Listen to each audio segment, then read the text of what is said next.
église la résurrection ya wenze na rimwile na Congo Brazzaville noko nanga ndimelanga ko bipai wapi le pasteur Clermy Obambo abengisi bana na nzambe tu boya ebele cette semaine pona koyoka mateya oyo ekotea mabongo l'importance dans la délivrance bipai wapi ba prière pe ya kafu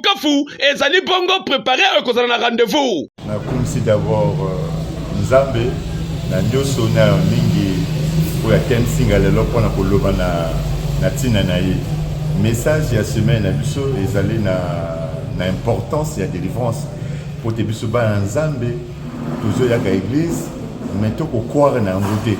donc ministère mobimba Yesu etela ki délivrance ye moka lobi na yi pona bato baza malade na yi pona bato baza na boloko pona kumisa bango na liberté yangwana message ya motuya ya semaine ezali importance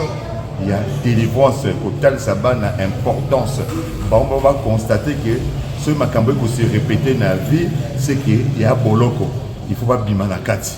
et na mokuse ezali wana asoli na bana nzambe motakoye bazali délivrer na basigne postérieur motako koluka mosala bambula ebele et une répétition c'est là où tout le monde nango na tina ya molimo et dès que kotika makamwana au monde makambo ko kana comme la roulette once que tout le monde na que moto oyo azui délivrance na katina nzamba ko sala na ye mais et ça la kaya processus vraiment ezali ta tango mingi on a moto apika bon ezali ba procéder nganga asalaka na ye mais nganga asalaka na milimo ya bawe elle est interdit na Biblia donc biso to ko sala na molimo ya nzambe pote nzambe abengi mwana nyonso na mission pona a juger na suka donc obito sala ezala nzambe parce que motapo la juger te na ba défaut nzambe ko salisa ye apo atinzi ya sala mission na condition moko te na ko na église ya koyamba na senga kambongo te pote Jésus le bien apesi biso yango gratuitement biso peut te pesa ba na nzambe gratuitement na yambaka en église awa consultation ezalaka samedi na 10h église ezali na Wenze plus précisément na arrêt 753 na ruelle au babengi rue Mouila 949 boya ebele toza na mardi solution pona ko sambela bato babika même Gédéon nzamba ponaki pona ko fongola famille et na yebi yo pozali Gédéon nzamba ko benga yo Gédéon abiya kana bokasi na yo pona ko délivrer libota na yo attitude on a sengi na ba na nzambe ba éviter ko sala mabe parce que délivrance ya kanani na lumière